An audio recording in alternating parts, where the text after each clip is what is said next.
A un cariño de alma, este tema de Diomedes Díaz, que nos ha traído durante la tarde de hoy para iniciar así nuestro programa de Venezuela Siempre, Siempre Venezuela en este horario. Lo hacemos con mucho cariño y mucho respeto para todos ustedes a través de esta señal 1160 AM Radio San José de Cúcuta, desde Cúcuta para todo el mundo, llevándoles, mire, información, comentarios, noticias, música, entrevistas, todo lo que tiene que ver con Venezuela y su migración a lo largo y ancho del mundo. Bueno, siguen las repercusiones en Venezuela por el anuncio del presidente de facto, Nicolás Maduro, sobre un incremento salarial.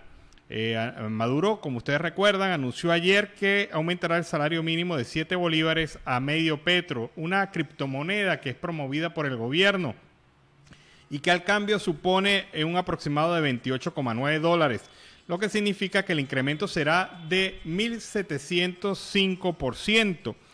El gobernante chavista aclaró que los pensionados en Venezuela también se beneficiarán de la medida. Acerca del cestatique, que actualmente supone 3 bolívares, comentó que hay propuesta para aumentarlo a 45 bolívares. De este modo, la suma total sería 171,32 bolívares, es decir, 39,2 dólares al cambio.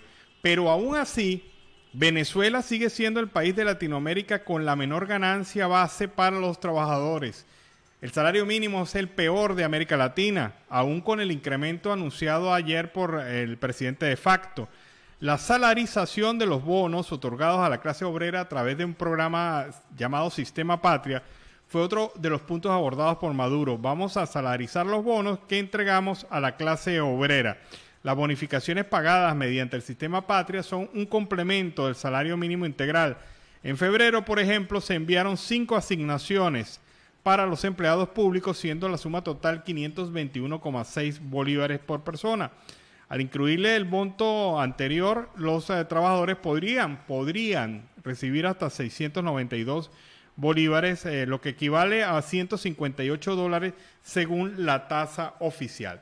Sin embargo, esto no es suficiente, porque el salario mínimo, aún con ese incremento, no cubriría para nada la canasta alimentaria básica. Así que los profesionales de la Universidad Central de Venezuela han rechazado el aumento del salario mínimo, el aumento anunciado por el presidente de facto. De acuerdo a ellos, este incremento para la Asociación de Profesionales de la UCB es nimio ante la dramática situación que atraviesan los trabajadores venezolanos en medio de la emergencia humanitaria inducida por el gobierno. La medida es insuficiente y no se ajusta a la Constitución de la República Bolivariana. La misma, en su artículo 91, establece que un salario mínimo vital debe ser ajustado anualmente al costo de la canasta básica. De acuerdo a Sendas, el costo de la canasta alimentaria estuvo durante el mes de enero por el orden de 448 dólares. Imagínense ustedes, un incremento del salario base que llega a apenas a 40 dólares, en un caso optimista, redondeando la cifra, pero 448 dólares es el costo de la canasta básica. ¿Qué es la canasta básica? Los elementos necesarios para que una familia de 5 miembros pueda sobrevivir. Según ellos, según los trabajadores de la Universidad Central de Venezuela, se ratifica una política populista de fijar el salario a un factor de distracción creado por el propio régimen, pues el petro no constituye una unidad contable real. Desde el 2018 se viene hablando de ese anclaje y eso no ha significado un fortalecimiento del salario. Por el contrario, todo queda ambiguo. Además, la Asociación de Profesionales de la UCB rechaza la denominación salarización de bonos del mal llamado Sistema Patria. Esto es, y se constituye en un mecanismo irregular e impuesto que solo busca un mayor control social. Para los trabajadores de la Universidad Central de Venezuela, la medida no engaña a nadie. Ratifican la exigencia de un aumento real apegado a la Constitución y el reconocimiento de los sectores nacionales para el rescate económico de Venezuela. Llaman a todo el pueblo venezolano a mantenerse alerta, especialmente al sector de los trabajadores, a una movilización por el logro de los derechos que corresponden a la clase trabajadora. Así que los profesionales de la Universidad Central de Venezuela rechazan este llamado incremento salarial porque en realidad es sal y agua como han sido otros. Vamos a escuchar en este momento el reporte de nuestro compañero Carlos Uzcategui, el Miura, desde La Guajira Binacional.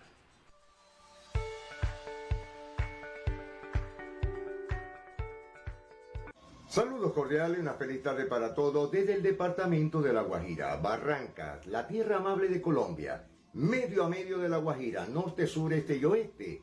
Carlos Uzcategui, el Miura, la voz del Caribe colombiano para el programa Siempre Venezuela, Venezuela Siempre. Saludos cordiales a Alan Peralta, Nancy Pacheco, ya con las noticias y por supuesto con un reportaje especial de nuestro corresponsal en Cali, César Eduardo Enríquez López, que nos versará temas de los partidos políticos en Venezuela, actualidad política, caso de la migración venezolana en la frontera con Chile y por supuesto otros temas variados. Bienvenido al programa Siempre Venezuela, Venezuela Siempre, Eduardo. Muy buenas tardes, les habla César Eduardo Enríquez de la ciudad de Cali.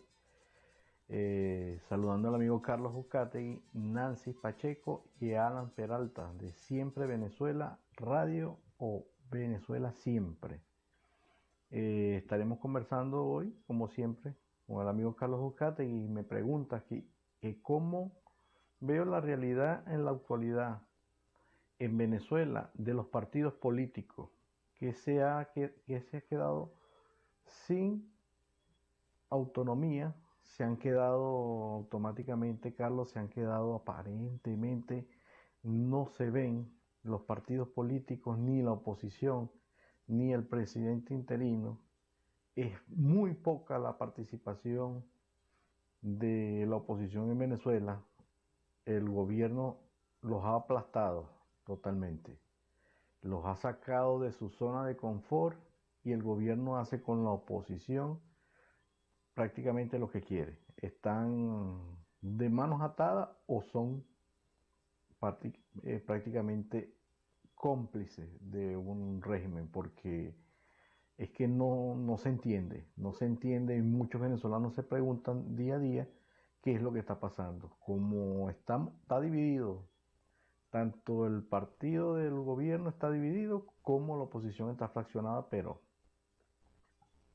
se sabe que se está fraccionada en muchos pedazos. No se sabe en cuánto, pero más de 4 o 6 pedazos está dividida la oposición venezolana y no dan abasto, ya no dan lobby, ya ni siquiera a muchos medios de comunicación le dan entrevistas porque saben que las preguntas son qué están haciendo por Venezuela, qué están haciendo por los migrantes y no se ven. Hay una situación tensa hoy en el mundo con lo que está sucediendo en Ucrania por medio de los rusos, y hay radares de los rusos instalados en fronteras venezolanas y nadie toca el tema. No hay un opositor que llegue a tocar el tema de qué es lo que está pasando con esos radares. No hay una inteligencia de parte del gobierno interinato que le pueda decir o un balance completo de lo que está sucediendo allí y para qué son esos radares. Supuestamente por medio de la oposición podría buscar esa información y no la está buscando, y las ayudas de los partidos los partidos están fuera de foco, definitivamente. Me preguntas también acerca de la migración venezolana, cómo estoy viendo esta semana el fluido. Y bueno, sigue siendo el fluido, venezolanos siguen caminando a pesar de todas las dificultades que le han puesto. No es una realidad, ya no, el problema más fuerte lo consiguen los migrantes en la frontera con Chile, que todavía existe una militarización fuerte de varios grupos de militares, policías, de sus fuerzas migratorias. Ha estado bastante fuerte con los venezolanos. Hay mucho racismo, vamos a decirlo, racismo no tanto, podríamos decir que sea racismo como tal. Es xenofóbico, es la palabra exacta. Es mucha xenofobia por todos los problemas acontecidos hace unos meses atrás, y el gobierno chileno pues radicalizó su forma de migración contra el venezolano. Hay un informe bastante bastante interesante que se llama Pequeños en Movimiento. Es una investigación a fondo de la Universidad Andrés Bello y de la CDH, que el numeroso grupo de niños solo caminando por toda la América Latina para llegar a su lugar de destino, bien sea para Colombia, bien sea Perú, bien sea Ecuador, bien sea Chile o incluso Bolivia. Es un informe bastante fuerte que habría que analizarlo a fondo de niños. Se había visto esto en las fronteras de los Estados Unidos con México, Guatemala, El Salvador, que era muy común de que los padres envíen solo a los niños para pasar a los Estados Unidos, bien sea porque tienen padres en el lado de México o bien sea porque tienen padres en el lado de los Estados Unidos. Pero es un tema bastante fuerte que se veía en aquella parte del mundo, hoy en día es la realidad venezolana. Niños solos caminando o adolescentes solos caminando, sin padres, sin abuelos, sin tíos, sin nada, solo. Se arriesgan a eso porque no tienen otra salida. Es decir, que las situaciones en el mundo de la migración cada día es peor. ACNUR y UNICEF, el problema terrible de estos niños venezolanos caminando por la América Latina, Carlos. Es terrible y, como te dije, todos estos temas, muy pocos la gente los toma en cuenta, pero que niños venezolanos, antes se sabía que era la migración venezolana y que sus padres salían con sus abuelos, estos niños salían con sus abuelos, con sus padres, pero que hoy en día salgan venezolanos, niños venezolanos o adolescentes venezolanos solos de su país para poder llegar hasta los sitios, bien sea para reunirse con sus padres o bien sea para trabajar ellos independientemente fuera de su país. Es un caso terrible, terrible, y hay que ponerle mucha atención. Y a eso, bueno, le sumamos lo que no podemos ocultar hoy en día, es la situación en Ucrania o la invasión de los rusos. Y ha sorprendido a todos los especialistas y a todos los analistas que percibían que iba a haber una migración, pero no tan rápido. Ya salieron 1 millón de ucranianos fuera de su país. O sea, 1 millón en 8 días de conflicto. Bueno, 9 días prácticamente de conflicto. Han salido ya 1 millón de ucranianos fuera de su país. Entre esos están refugiados ya están en tema de refugiados, ya son migrantes, ya están de refugiados en Ucrania, en Bulgaria, Rumania, Polonia, que es el que tiene más capacidad para recibirlo, y ahora con el problema esto que se está en una planta nuclear, que es la más grande de Europa, ha sido medio atacada a disparos por las tropas rusas, y hay unos incendios cerca de ese reactor nuclear. Entonces, lo que viene para Europa y el mundo entero, no solamente Europa, Europa del norte y la Europa del este, sino todo el mundo y toda la comunidad europea tiene que ver y poner sus ojos en Rusia, porque Putin no solamente quiere Ucrania, aparentemente, quiere un poco más y quiere abarcar un poco más. Y todos esos países que están cerca pueden recibir. Si eso llega a explotar, dice el canciller ucraniano, que puede ser 10 veces peor que lo de Chernobyl. Entonces, Carlos, estamos a las puertas de un desastre a nivel mundial, lastimosamente, y muchos analistas dicen, otros dicen que no puede llegar a la Tercera Guerra Mundial, muchos dicen que sí, y lo cierto es que Putin, pues, lo han dejado aparentemente agrandar un poco más su deseo de apoderarse de una parte bastante grande de Europa y de Ucrania principalmente. Y muchos analistas piensan que va a llegar un poco más de Ucrania. Bueno, hasta ahora, esto es, Carlos, los temas que tenemos. De vuelta al estudio, les habló César Eduardo Enrique desde la ciudad de Cali. Mil bendiciones para todos, agradecidos. Bueno, nos despedimos y muy de acuerdo con tu análisis, muy conceptivo, por supuesto muy transparente, muy real. Como siempre lo has dicho, Eduardo, esta es la realidad de lo que está sucediendo actualmente. Señores, nos despedimos a esta hora. Carlos Ucategui y el Miura, para el programa Siempre Venezuela, Venezuela Siempre. Mil bendiciones para todos.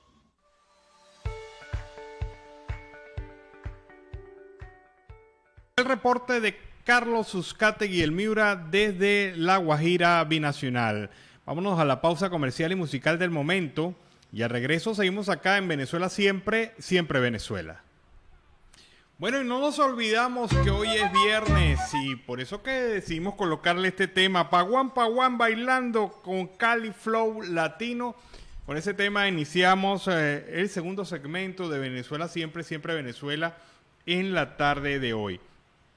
La situación de las universidades en Venezuela es complicada. Como el resto del país, la mala política económica, la persecución, el hostigamiento y sobre todo ese diseño estratégico que tiene el gobierno de facto para acabar con el pensamiento disidente afecta también a las universidades. Durante el año 2021 se registraron 180 violaciones a los derechos universitarios del país. Cada 2 días se reportaron denuncias por el funcionamiento y las condiciones en las cuales se encuentran las universidades públicas venezolanas. Entre las casas de estudio más afectadas se encuentran la Universidad de los Andes, la Universidad de Oriente y la Universidad Pedagógica Experimental Libertador. Muchas de las protestas fueron protagonizadas por representantes de las instituciones de educación superior que no son controladas por este gobierno de facto. El 83% de las protestas las realizaron los representantes estudiantiles.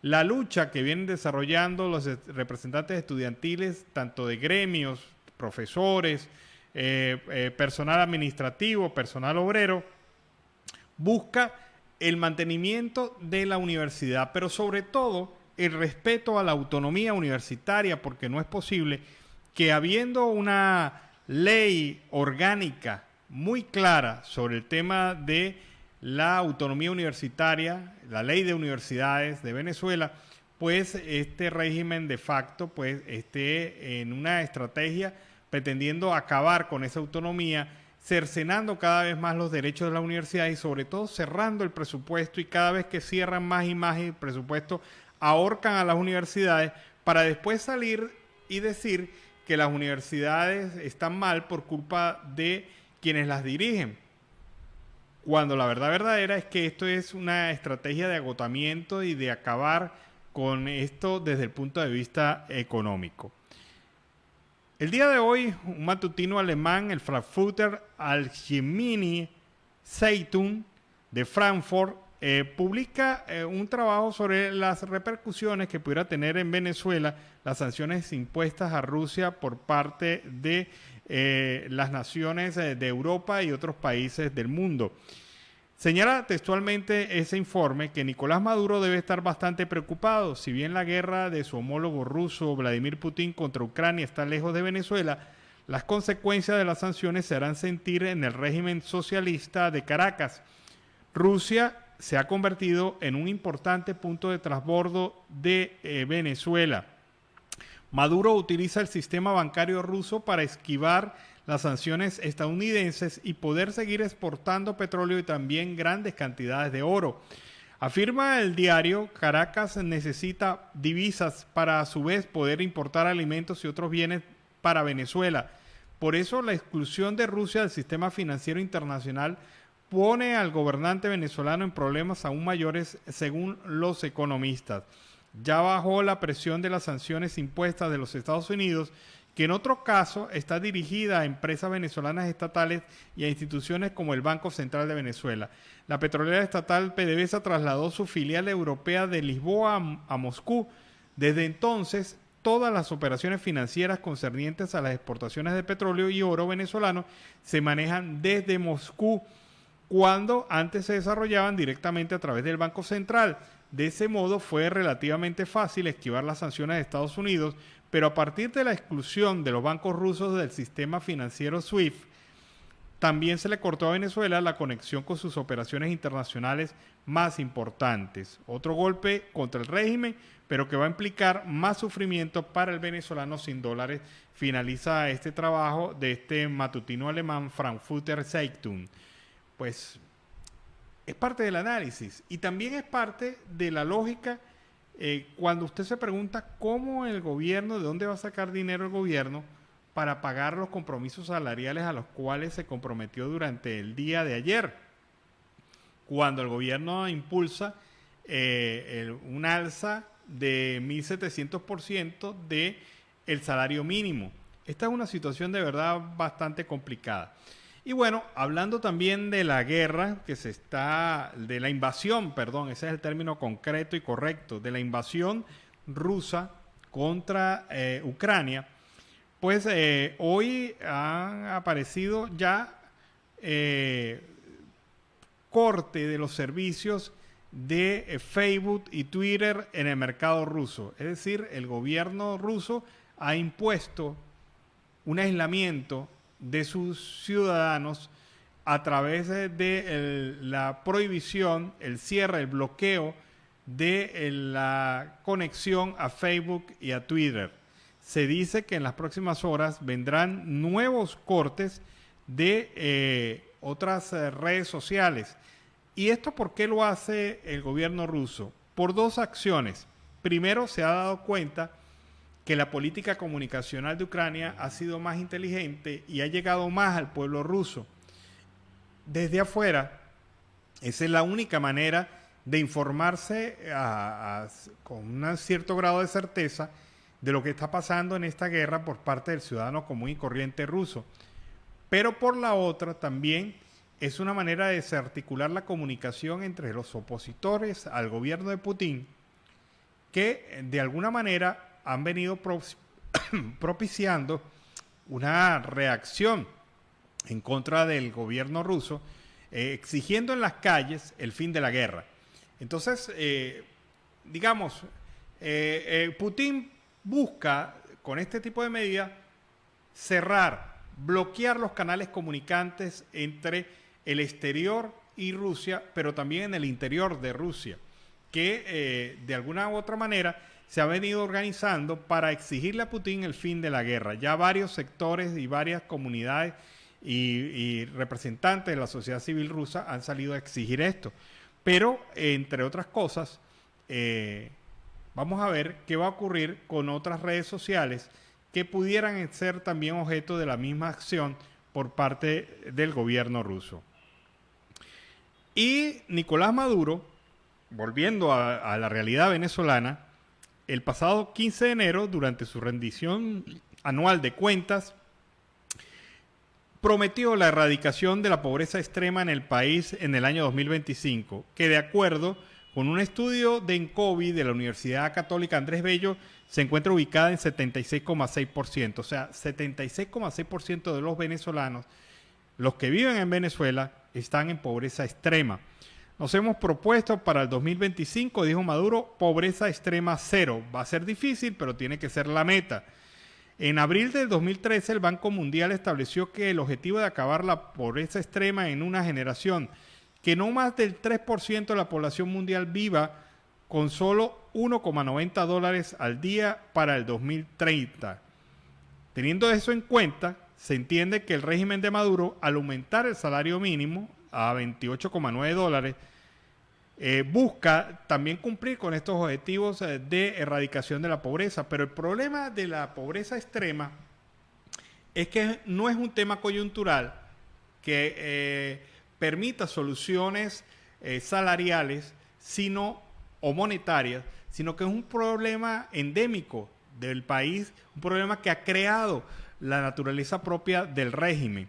Y esto hace más difícil que Maduro pueda cumplir con su promesa de erradicación de la pobreza extrema en el año 2025. Recordemos que apenas faltan 3 años para esa fecha y se ve bastante cuesta arriba que después de haber salido de una hiperinflación creada por ellos mismos, una devaluación creada por ellos mismos y un sistema inflacionario que ellos mismos desarrollan al emitir dinero inorgánico, se pueda pensar en una solución al problema de la pobreza extrema.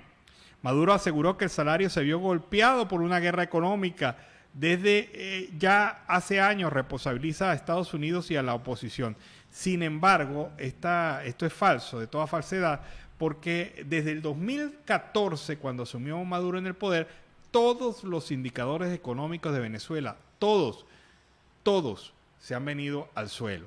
Y esto quiere decir que el problema no es precisamente fuera de las fronteras de Venezuela. El problema está adentro y es el régimen de facto de Nicolás Maduro. Además del cestatique que aseguró hay una propuesta para aumentarlo a 45 bolívares. De este modo el salario base sería 171,32 bolívares. Sin embargo, este salario resulta inferior al promedio del salario mínimo ofrecido por el sector privado, que se estima establecido entre 100 y 150 dólares mensuales. Un trabajador perteneciente a la nómina estatal está cobrando en promedio 40 dólares. Un trabajador del sector privado está cobrando 150 dólares en el mejor de los casos. Pero ¿qué pasa? Ninguno de los dos salarios llega a tener la capacidad de compra que se necesita para pagar los 480 dólares que cuesta la cesta básica en Venezuela. Y hasta que esto no se racionalice, no se entienda, pues lógicamente no habrá una solución al problema inicial, que es el de la pobreza extrema. Vamos a escuchar el reporte de Carlos Uzcategui El Miura desde La Guajira Binacional. Saludos cordiales y una feliz tarde para todos desde Barranca, departamento de La Guajira. Carlos Uzcategui El Miura, la voz del Caribe colombiano, para el programa Siempre Venezuela, Venezuela Siempre. Saludos cordiales a Alan Peralta, Nancy Pacheco y a ese gran equipo de producción ya en el comienzo del Happy Weekend. Atlántico Caribe le ponen los ganchos en el aeropuerto Ernesto Cortizos a 5 mujeres y un hombre con 16 kilos de cocaína de alta pureza. El gobierno nacional garantizará el derecho al voto de los más de 195,000 colombianos residentes en Venezuela, así lo informó el Ministerio del Interior. Hay que tener claridad que tenemos 6 puestos fronterizos en donde los ciudadanos colombianos en territorio venezolano que votaban normalmente en los consulados podrán pasar a votar en esos puestos solo y exclusivamente en esos puestos fronterizos para los ciudadanos que votaban y que están inscritos en esos consulados en el exterior. Así lo anunció el ministro del Interior, Daniel Palacio, luego del Comité de Orden Público que adelantó con el registrador nacional Alexander Vega, Ejército Nacional, Policía Colombiana y Organismo de Control, en el que evaluaron la situación de riesgo en varios municipios del país para las próximas elecciones del 13 de marzo del 2022. En su intervención, el ministro comentó que las ciudades donde se habilitaron los puntos de votación fronterizos son Cúcuta, Arauca, Maicao, Puerto Carreño, Inirida, Guainía y Villa del Rosario, en las cuales los más de 195,000 colombianos que residen en Venezuela pueden ejercer su derecho al voto. El titular de la cartera dijo además que el cierre de fronteras para el proceso electoral será a partir del jueves 10 de marzo, desde las 6 de la tarde hasta las 11:59 del domingo 13 de marzo. Además, el día domingo se iniciará el proceso electoral en el exterior y Nueva Zelanda será el primer país en donde se iniciará el proceso electoral. Este lunes 7 de marzo ya iniciará la votación en todos los puestos fronterizos que se establecieron para este proceso electoral. Adicionalmente, comentó que los 55 municipios priorizados habrá un dispositivo especial con la fuerza pública para garantizar seguridad y transparencia en los comicios electorales del 2022. El ELN anunció cese al fuego entre el 10 y el 15 de marzo para facilitar las elecciones. Socializan inversiones en La Guajira por 15,000 millones de pesos para el mercado público de Maicao, frontera colombo-venezolana. Costa Atlántica, Caribe. Diego Cadena se entregó ante el CTI de la Fiscalía en Cali. En el caso de las elecciones 2022, sectores del uribismo destapan sus cartas para las consultas. Expiden decreto de arancel en Colombia a 0% a 165 bienes. En el caso de los ciberataques, afecta a 7,000 periódicos y APPs, entre las de ellas a varios del Caribe. Superfinanciera, Generación Zoe alertan sobre el riesgo de las pirámides señaladas de estafa. La entidad hizo llamado a la ciudadanía para que analice detalladamente antes de tomar una decisión de inversión. Crítica literaria es un aluvión que retrata el Caribe colombiano. El proyecto busca promover la crítica literaria de los autores locales en el exterior. Insólito pero cierto, atracan a 6 locutores de la estación de radio Olímpica Estéreo en el barrio San Roque de Barranquilla. Venezuela. Guaidó. Maduro es cómplice y empleado de quien se ha atrevido a atacar a un país soberano. Un llamado a la reflexión para dimensionar lo que ocurre en Ucrania y el papel del régimen de Nicolás Maduro. Joe Biden prolonga orden ejecutiva sobre la amenaza que representa Venezuela para los Estados Unidos. Venezuela alzó la voz. Ciudadanos tomaron las calles en rechazo a la invasión de Rusia a Ucrania. Este jueves pasado, miles de personas salieron a las calles en los diferentes estados del país para mostrar su apoyo a Ucrania. En la región central de Venezuela, fuertes imágenes muestran cómo terminó la rumbita del carnaval en el penal de Tocuyito. Colombia cerrará la frontera para las elecciones legislativas a partir del 10 de marzo. Entre política y dinero y situaciones, los expertos venezolanos dicen el gobierno no tiene capacidad fiscal para reestructurar el salario. También advierten que Venezuela no tiene suficiente producción de petróleo para vender a los Estados Unidos. Último viaje de turistas rusos en Venezuela sale a Moscú el 8 de marzo. Embajador de la Unión Europea en Venezuela, es falso que este país no tiene futuro. Federación de Empleados Públicos de Venezuela ve insuficiente el aumento salarial y pide restitución de fondos de salud.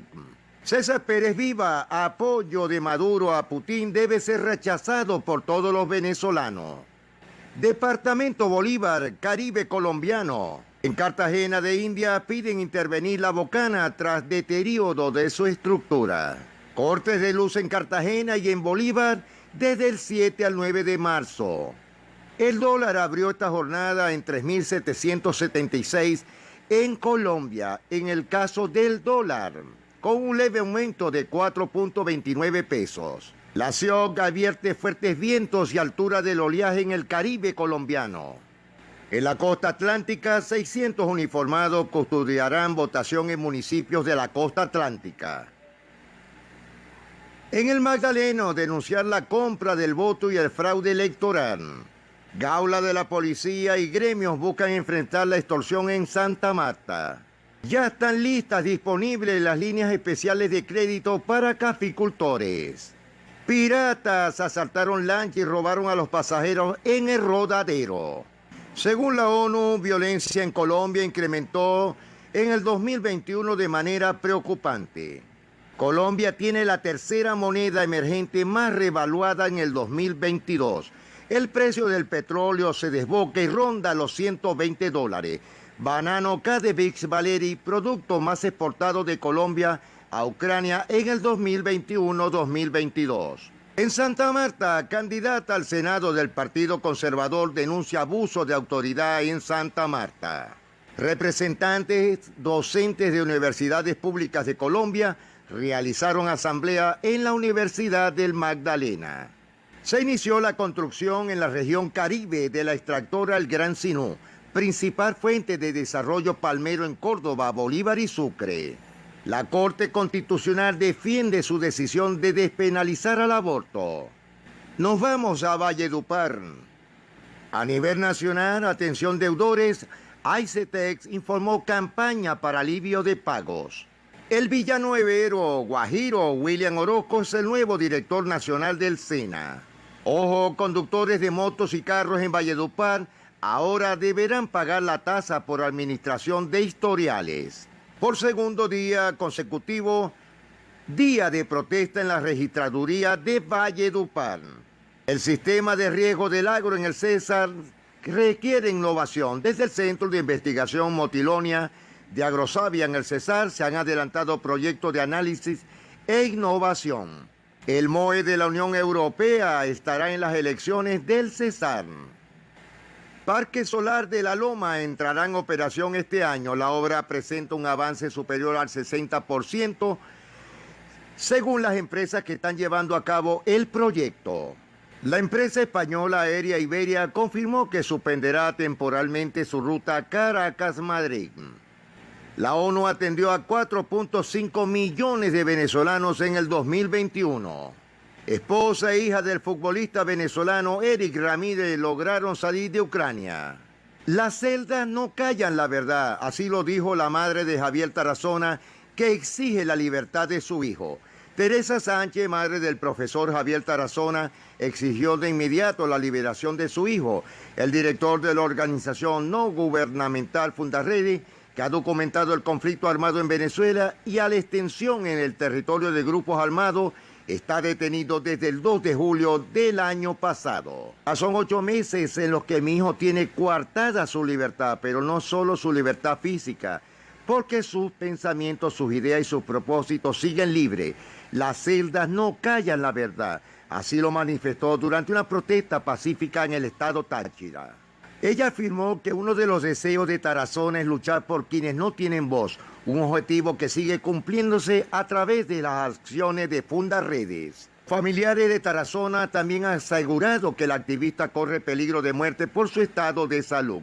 Su condición, asegura, la han evaluado médicos del Servicio Bolivariano de Inteligencia Nacional y está preso en la sede del helicoide de esa policía política. A Javier lo detuvieron para callarlo y callar a la organización, pero en Venezuela no pueden callar a los que sufren, porque aquí no se detienen los conflictos, no se detiene la emergencia humanitaria, principalmente en las zonas fronterizas. Así están las cosas con nuestro amigo Javier Tarazona. Señores, nos estamos despidiendo, será hasta el día lunes, si Dios lo permite. Les deseo un happy weekend, Alan, y que Dios los bendiga a todos. Carlos Uzcategui y el Miura retornando a los estudios. Bueno, fue el reporte de Carlos Uzcategui y el Miura desde La Guajira Binacional, y con este reporte nos vamos a la pausa comercial y musical del momento, y a regreso seguimos acá en Venezuela Siempre, Siempre Venezuela. Bueno, el tema Negro Mate con Micro TDH, que nos ha traído durante la tarde de hoy este tema para iniciar así la segunda hora del programa Venezuela Siempre, Siempre Venezuela, saludando la incorporación como siempre de 91.5 FM Aruba Estéreo, que a partir de ese momento también está con nuestra señal amplificada para Venezuela, Colombia y el resto del mundo. Así que tenemos también en línea telefónica, ya en línea contacto, a William León Higuera. Y William León Higuera es actualmente el dirigente y entrenador deportivo de la Liga Norte Santanderiana y Federación Colombiana de Rugby.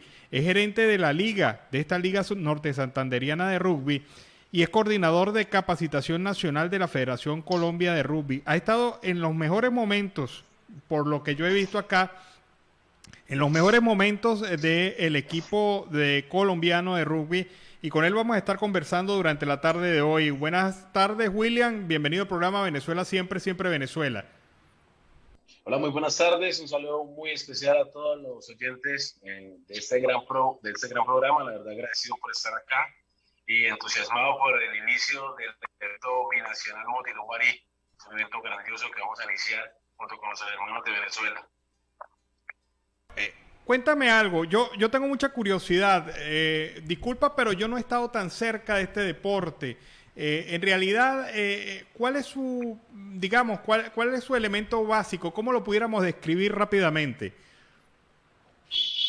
Cuando hace elemento básico, ¿a qué hace referencia? No entiendo la pregunta.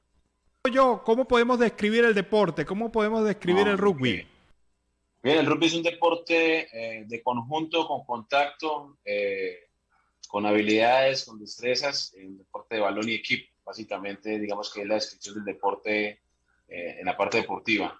Más allá de eso, es un deporte de los valores, que implica la práctica de los valores, y dentro de su estructura hay 5 valores importantes que se llaman los DRITs, que es uno de los únicos deportes del mundo que tiene sus valores incluidos en el reglamento, que es la disciplina, que es el respeto, que es la integridad, que es la pasión y que es la solidaridad. Entonces, por eso definimos el deporte como el deporte de los valores.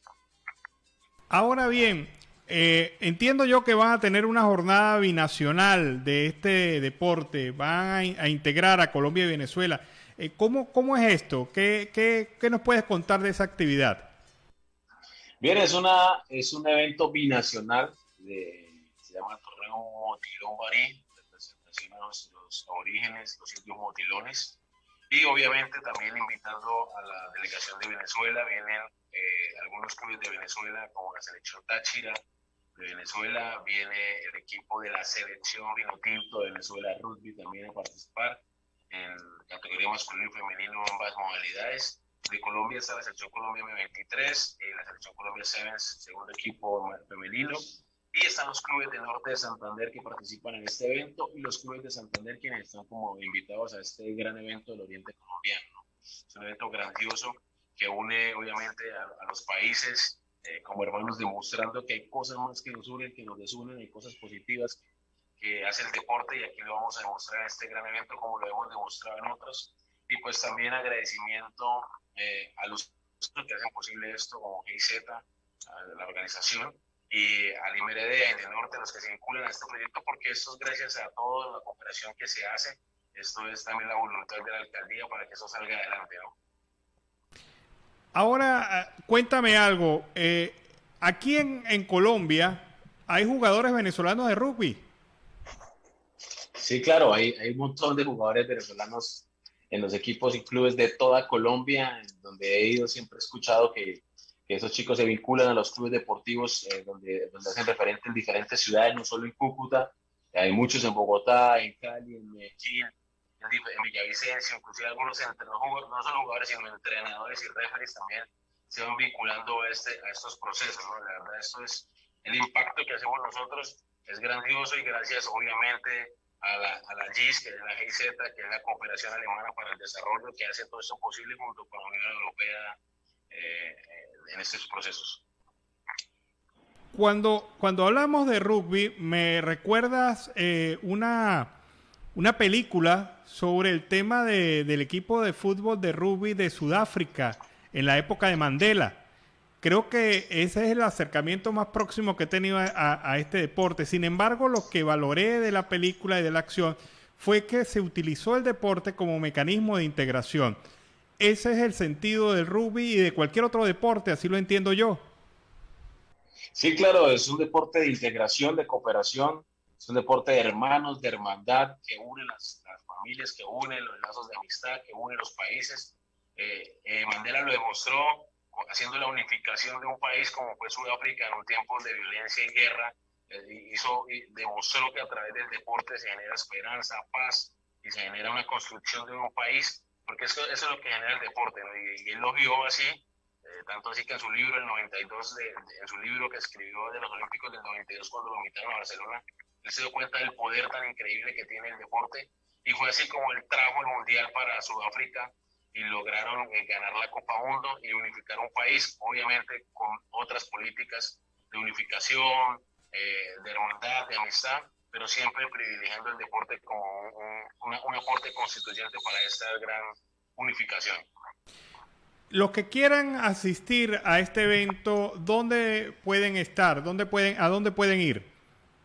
Bien, básicamente iniciamos mañana, sábado, a las 10 de la mañana, del Estadio Centenario de Atletismo de Atalaya, en la avenida Kennedy, Cúcuta 35. A partir de las 10 de la mañana hasta las 6 de la tarde se jugarán los partidos. Y el domingo iniciaremos a las 9 de la mañana hasta las 5 de la tarde en el mismo lugar. Cordialmente invitados, la entrada es libre, pueden participar, caben 2.500 personas en el lugar. Lleven sus equipamientos de bioseguridad, tapabocas, alcohol y demás para cuidarnos todos.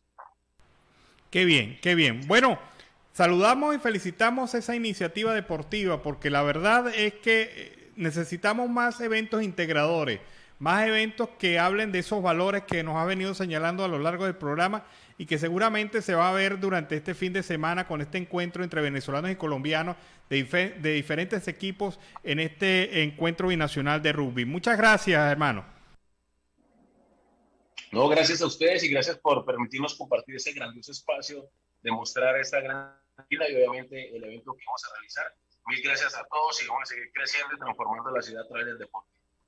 Bueno, hemos conversado con William León Higuera, gerente de la Liga Norte Santanderiana de Rugby, coordinador de capacitación nacional de la Federación Colombiana de Rugby, licenciado en Educación Física, Recreación y Deporte y técnico en ejecución de programas deportivos del SENA. Muchas gracias. Seguimos acá en Venezuela siempre, siempre Venezuela, con más información. ¿Sabes qué es bonito esto del deporte como factor de integración? Yo creo que no hay experiencia en el mundo más positiva que lograr la integración a través del deporte, porque es un esfuerzo, una medición, un juego en conjunto, la representación de los valores, de los principios, el respeto a las normas y sobre todo esa enorme facultad que tiene el mundo de poderse integrar a través de esta actividad deportiva. Y en mayor información les comento lo siguiente: encuesta nacional de hospitales documentó 70% de desabastecimiento en los quirófanos en Venezuela.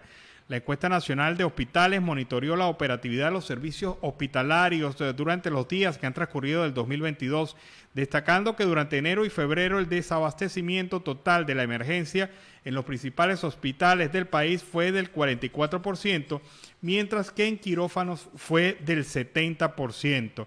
El indicador de desabastecimiento del quirófano alarma, especialmente sobre la capacidad que tienen los hospitales para poder realizar intervenciones quirúrgicas a causa de la falta de insumos. Se resalta que en Venezuela prácticamente no se realiza ninguna cirugía electiva. Es decir, no se entra a quirófano a menos que sea una emergencia. Y a consecuencia de esto, en el país hay miles de pacientes en lista de esperas para ser operados. Es una situación bastante lamentable, bastante grave, porque en realidad hay gente que necesita ser operada, pero como no es una emergencia, no se le atiende de la manera efectiva. Es una condición bastante difícil.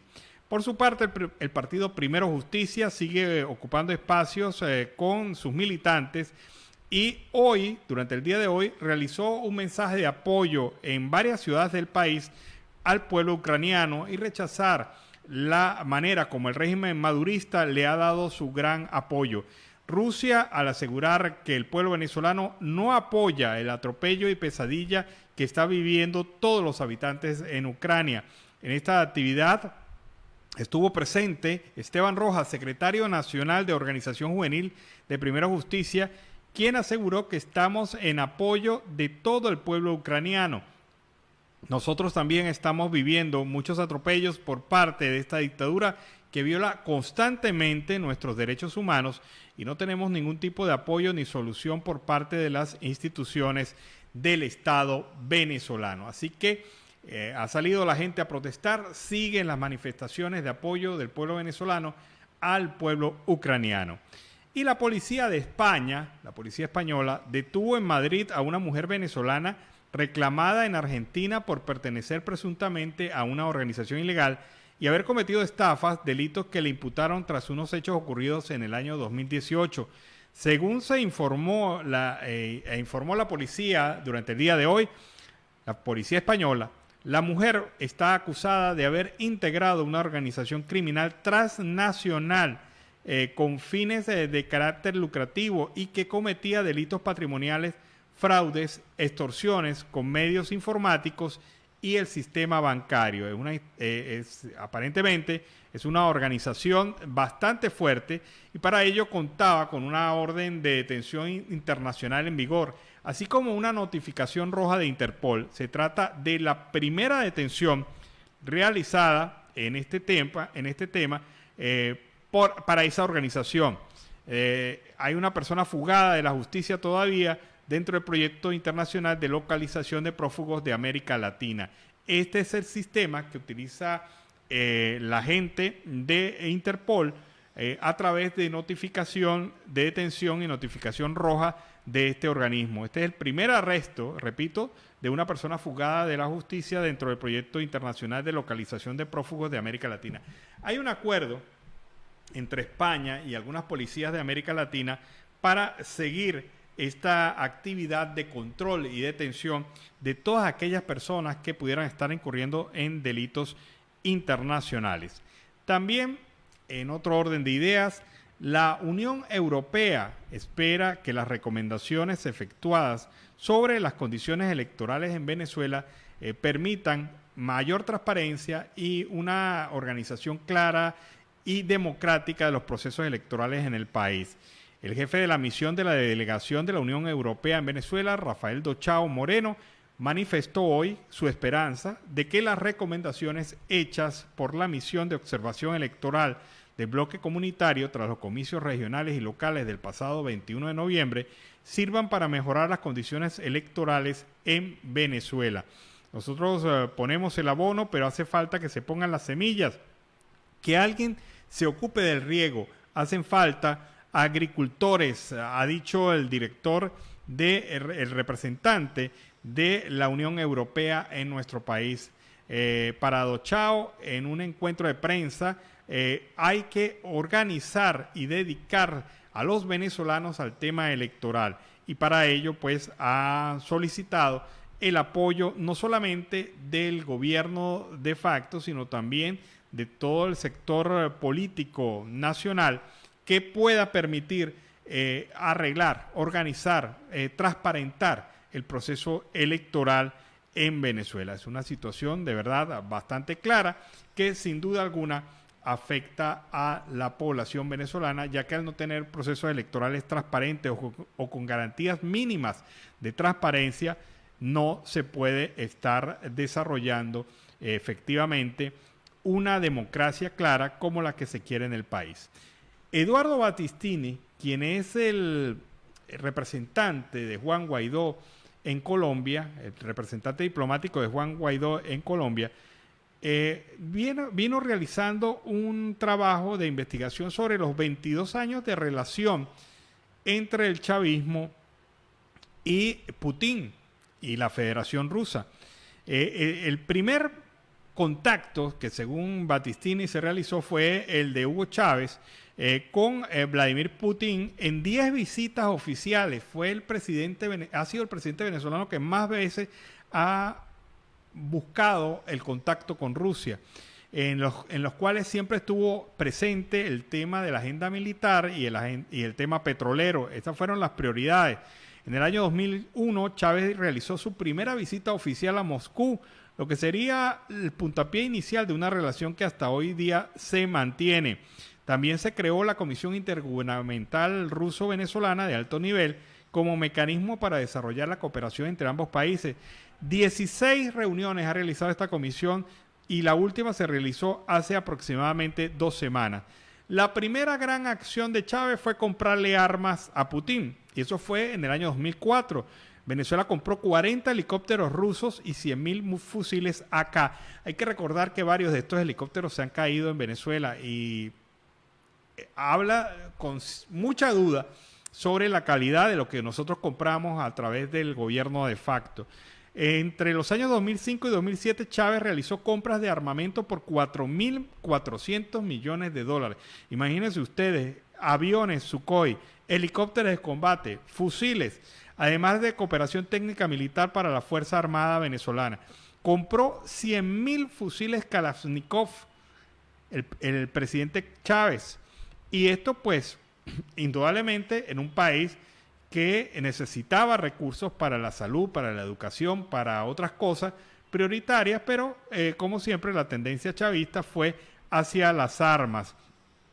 En el año 2006 llegaron los primeros Sukhoi, los Su-30, y a los pocos días fueron exhibidos por el gobierno chavista. En el 2008 pidió Chávez un nuevo crédito por $1.000 millones de dólares para seguirle comprando armas a Rusia. En ese mismo año, un viaje realizado por Chávez a reunirse con Putin, hubo un pedido de tanques T-72 y T-90 que pasarían a sustituir a los AMX-30 de origen francés que tenía la Fuerza Armada Nacional Bolivariana en ese momento. Chávez y Putin, la relación que tenían era de compra de armas, de venta de petróleo, de intercambio, de líneas de crédito. Venezuela se endeudó en más de 4.400 millones de dólares en ese momento del chavismo, en donde se compró de todo. Todo lo que ofrecía Rusia era muy bueno.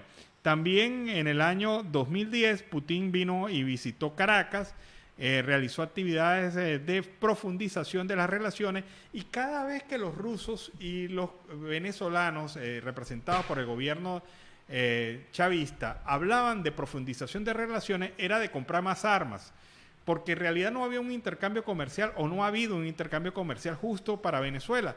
Venezuela no exportó o no desarrolló una estrategia exportadora hacia Rusia que hubiese equilibrado esa balanza comercial que obviamente es saludable para cualquier país y para cualquier relación. Se hicieron contratos en el 2010 para 92 tanques, decenas de blindados, helicópteros, patrullas y 114 lanzadores de misiles, etcétera. Todo un sistema de defensa antiaérea. Hay que destacar que esta estrecha relación también ha sido consolidada a través del propio ministro de la Defensa, Padrino López, quien es prácticamente uno de los consentidos de Moscú en Venezuela. En el año 2020, Nicolás Maduro ordenó ejercicios militares en Venezuela con los misiles rusos en la costa de Venezuela. Y es por eso que luce hasta ridícula esta preocupación de Venezuela, del chavismo, cuando Colombia realizó ejercicios navales con las fuerzas de Estados Unidos. Si Venezuela lo realizó en el año 2020, ¿cuál es el problema que Colombia los haya realizado en este mismo año? También se ha conocido denuncias de que el director del SEBIN ha tenido bastante relación con el gobierno ruso en materia de apoyo, de asesoría y sobre todo de técnicas de tortura. Este es un breve resumen de lo que han sido las relaciones entre Venezuela y Rusia, caracterizada primero por un extraordinario afán del chavismo por comprarle lo que sea a Rusia en materia armamentística. Segundo, para tratar de buscar una cooperación permanente en el sector militar. Tercero, nada de esto ha beneficiado al país porque ha sido gasto militar y no ha sido una posibilidad de hacer una balanza comercial equilibrada enviándole productos de otras áreas diversificadas de Venezuela hacia Rusia. Y obviamente esto queda limitado simple y llanamente a un endeudamiento alocado y a una afectación de las finanzas públicas que siempre han soportado las locuras y delirios del chavismo. Vámonos a la pausa comercial y musical del momento y al regreso seguimos acá en Venezuela Siempre, Siempre Venezuela. Siempre Deportes, en Siempre Venezuela, con Luis Eduardo El Toto Mora. Sí, señor, 5 de la tarde, 34 minutos en toda Colombia, 6:34 en toda Venezuela. Bienvenidos, señores y señores, a Siempre Deportes, aquí en Siempre Venezuela. ¿Cómo está, don Alan? Bueno, muy bien, perfecto. Esperando los viernes para saber el resumen deportivo. Bueno, tranquilo que hoy le tengo noticias a usted y a todos los seguidores de los Leones del Caracas. Día Mundial de la Obesidad. Dicen en inglés y mueven un poquitico así en estilo World Obesity Day. Dicen normalmente, ¿no? Que significa Día Mundial de la Obesidad. Frase para hoy y el positivismo que tiene que siempre irradiar en todo lo que uno haga en la vida. Abro comillas, para tener éxito en la vida necesitas dos cosas. Una, quien lo creyera, la ignorancia. Y dos, la confianza. Cierro comillas, Mark Twain, escritor, orador y novelista estadounidense. Arrancamos con el tema principal en la parte deportiva y es el atletismo. Por la gran figura y lo que representa no solo para Venezuela, para Sudamérica, sino para el mundo entero, Yulimar Rojas, que ha expresado que este año quiere demostrar que hasta ella se atreve a volar. Creo que con lo define, está confiada, está de que va a superar lo expresado. No es imposible, quizás difícil, pero no imposible superar lo que usted decía hace 15 días, la cifra o la marca de los 16 metros. Está cercana, ¿no? Aunque en Madrid esta semana que estuvo participando, estuvo por debajo de lo que significó su registro hace 2 años, precisamente allí en territorio español, marcó 15:41, hace 2 años había marcado 15:43. La venezolana, que es campeona olímpica y mundial de triple salto, recordamos en lo que significó su participación en Tokio, 15:67, es decir, a 33 centímetros estaría, pero está en el potencial, está avanzando y con una confianza impresionante. Aquí está las palabras, las reacciones de Yulimar Rojas, que se prepara para lo que viene en Serbia, allí en Belgrado, en la capital, en lo que se denomina el torneo Idol del atletismo mundial. Las palabras después de lo que significa esto que hizo en días anteriores en territorio español.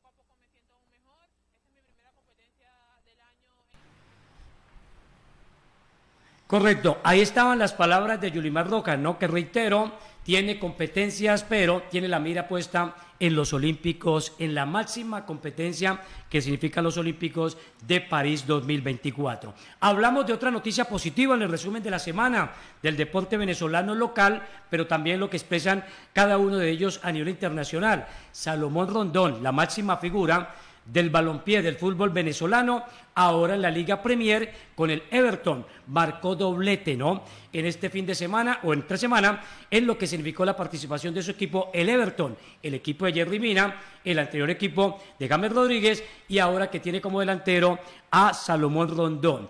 Tiene una marca impresionante, 21 dobletes en lo que es su carrera profesional, 15 de ellos logrados a nivel de clubes y 6 dobletes con la selección de Venezuela. De hecho, es el máximo goleador con la camiseta de la Vinotinto, exactamente con 34 goles. Aquí observamos, don Alex, el tema y cómo lo narraron quienes están allí precisamente con los partidos de lo que significó avanzar ya a cuartos de final de la Copa Inglesa. Allá está la CUT, la Copa Inglesa y la Liga Premier, es decir, la primera división.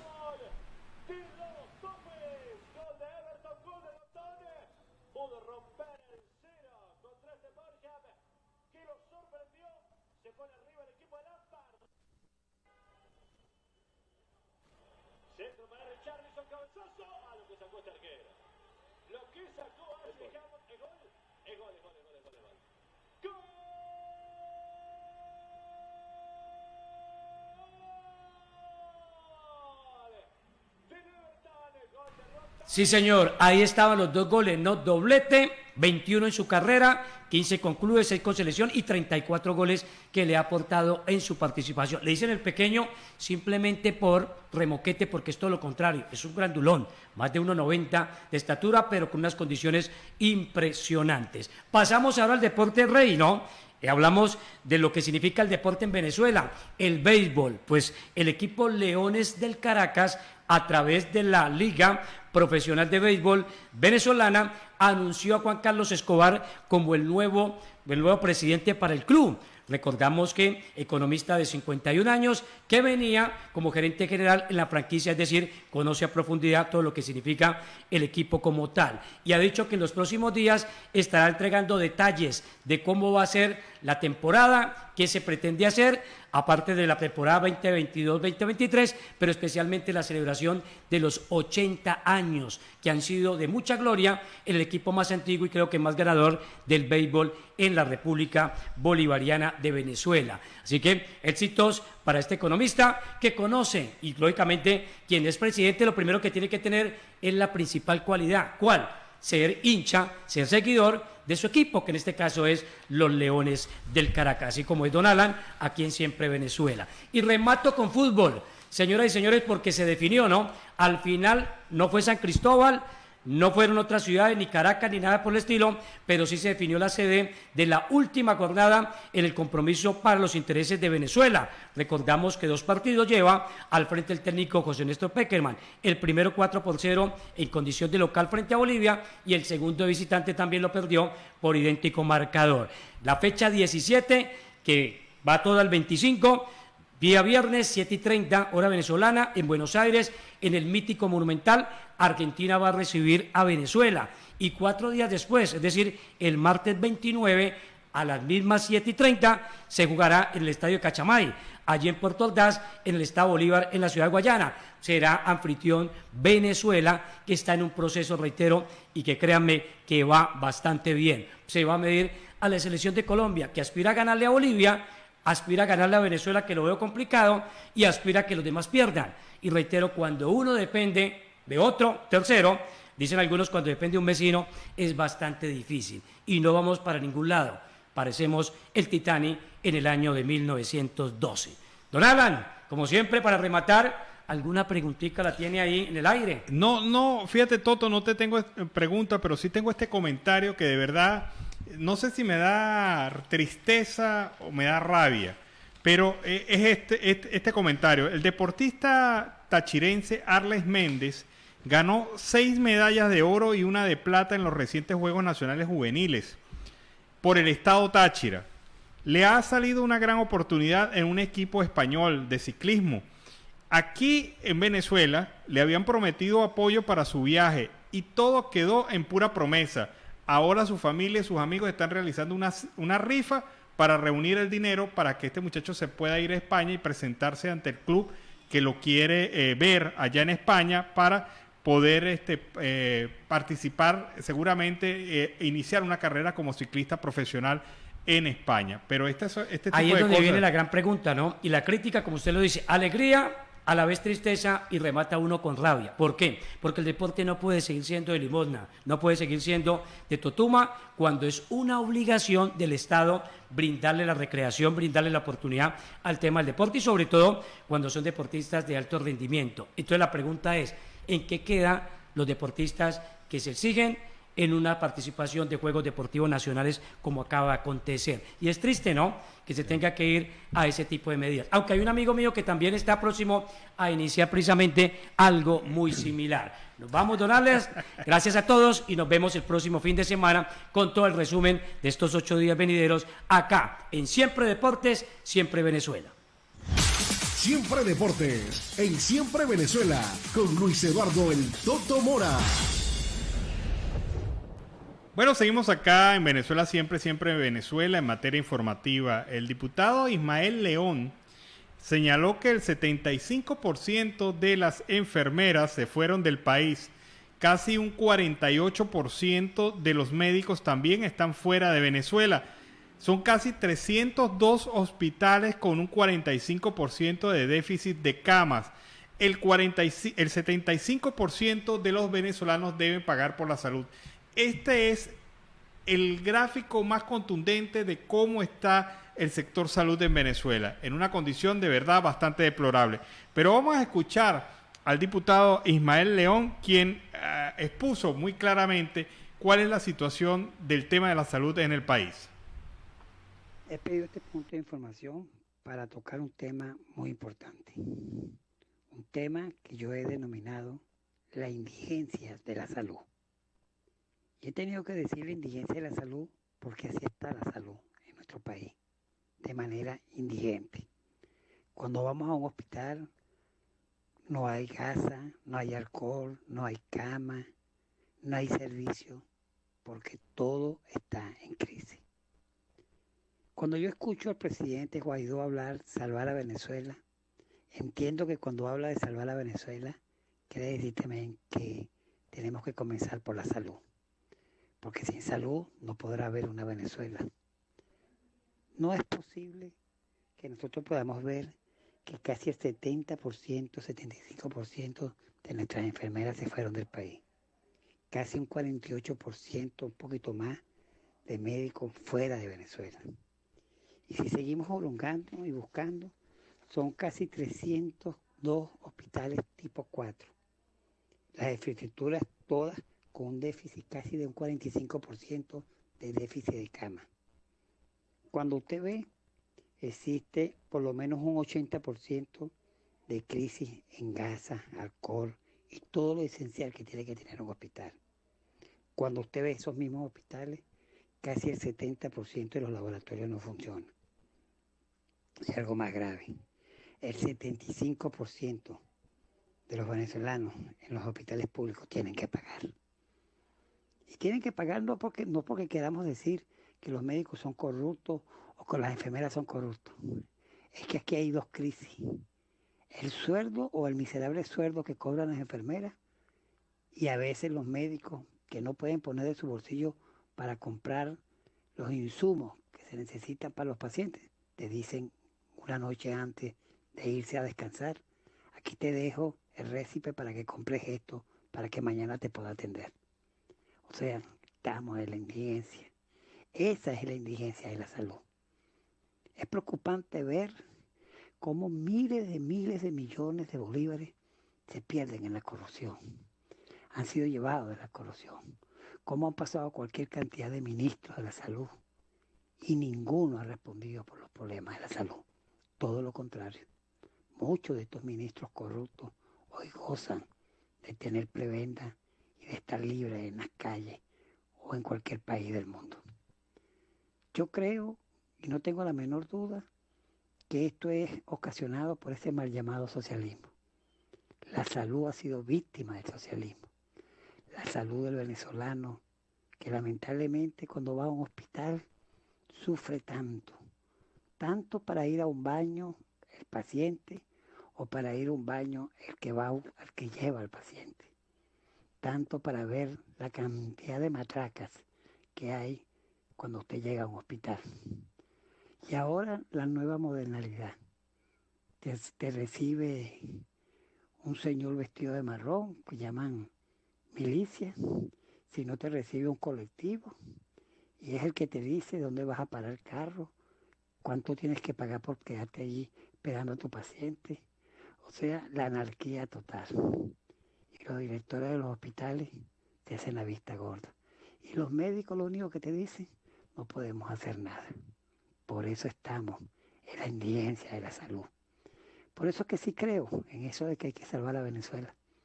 Pero para salvar a Venezuela hay que comenzar primero por la salud de los venezolanos, que están sumamente graves, presidente. Señores medios de comunicación, señores diputados. La salud de nuestro país está grave. Y sin salud no podremos salir adelante. Luchamos mucho para tratar de sobrevivir. Quienes somos enfermos, por lo menos, de problemas de cardiopatía, estamos lamentablemente obligados a tener que luchar para ver cómo podemos nosotros salvar. El Estado, este gobierno, tiene una deuda con más del 85% de la salud, porque apenas un 5% tiene acceso a la salud pública. Pero además a la salud privada, apenas un 5%. Y cuando usted va a una clínica de esas, ya usted sabe que si no es indigente, por lo menos sabe que va a quedar endeudado. Y si queda endeudado, a veces corre el riesgo hasta de perder sus bienes. Eso es lo que se vive en este socialismo del siglo XXI. Así que mi llamado es para decirle al pueblo venezolano, para decirle a los medios de comunicación, tenemos que seguir luchando. Tenemos que luchar por la libertad y la democracia. Tenemos que luchar por la salud del pueblo de Venezuela. Muchas gracias, señor presidente, colegas diputados, señores representantes de los medios de comunicación. Esta es la descripción más clara de cómo está el sistema de salud en Venezuela. Un fracaso total, una indigencia total y sobre todo la poca atención que el régimen de facto, el gobierno chavista ha prestado a este sector, no desde este momento, porque hay que reconocer que la crisis viene desde antes, pero a pesar de haber tenido recursos multimillonarios para poder crear en Venezuela uno de los mejores sistemas de salud de América Latina, como una vez lo tuvo el país en la década de los 70, pues obviamente ahora es una sombra lo que queda en este país, agravado con la condición de emergencia humanitaria compleja que vive el país. Para completar este cuadro desolador, comentándoles, pescadores de Punta Cardón han denunciado un nuevo derrame de petróleo que recorre el golfete de Coro, en la misma zona donde una lancha chocó contra una tubería de PDVSA y un pescador está desaparecido desde el pasado 27 de enero. La situación es bastante lamentable porque nuevamente la irresponsabilidad de Petróleos de Venezuela y también del régimen ha permitido el desarrollo de un derrame petrolero, un nuevo derrame petrolero que afecta a las costas del estado Falcón. Recordemos que en Morrocoy se encuentra un parque nacional y es uno de los puntos turísticos más importantes del país. Además que toda la península de Coro es importante para el turismo en Venezuela, empezando de Punta Vela hacia abajo. Pero entonces ocurre que con estos derrames petroleros constantes se pone en riesgo no solamente la fauna, no solamente el trabajo de los pescadores, sino también el turismo, que es una de las fuentes que según el gobierno van a rescatar al país. Si así cuidan el turismo, válgame Dios. Nuevo derrame petrolero en el golfete de Coro afecta entonces a los pescadores en unas circunstancias de verdad bastante difíciles, bastante complicadas. Y también, esto es en el occidente de Venezuela, vámonos al oriente de Venezuela, deforestación sin precedentes Señala el diario The Economics. Parques y demolición. Una situación, una deforestación sin precedentes, una minería amazónica que se volvió loca. Es un trabajo que presenta el comunicador Tony Frangi Maguad y que ha sido publicado en The Economics, que habla sobre la situación de destrucción del Amazonas venezolano por parte de la minería irresponsable alentada por el gobierno y sostenida por grupos irregulares y delincuenciales en esa zona. La minería amazónica se volvió loca. Lagos cubiertos de petróleo y algas pútridas, mansiones construidas sobre parques nacionales. Alguna vez una potencia verde, Venezuela es ahora un panorama de bosques destrozados. En un artículo Parque y Demolición, repito, publicado en inglés en The Economics, de Tony Frangi Maguad, la firma de Tony Frangi Maguad. Lamentables estas informaciones sobre esta Venezuela que ha sido tristemente abandonada por el régimen de facto, destruida por el régimen de facto, porque ahora ya no se conforma con la destrucción material de un país, sino que busca también la destrucción espiritual y sobre todo del futuro de los venezolanos. ¿Qué futuro le podemos ofrecer a las próximas generaciones de venezolanos con unos parques nacionales totalmente destruidos por la contaminación, el abandono, la delincuencia, la explotación minera irracional y sobre todo algo totalmente antiambientalista? Nos despedimos. Hasta acá nuestra edición del día de hoy. Nos encontramos el próximo lunes. Que pasen un buen fin de semana en un programa de Venezuela Siempre, Siempre Venezuela. Hasta el lunes. Siempre Venezuela es un programa que te brinda las mejores noticias, comentarios, análisis, entrevistas y música.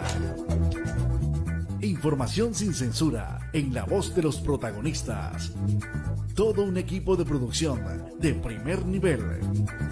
Siempre Venezuela. Lo encontrarás en las radios de tu preferencia.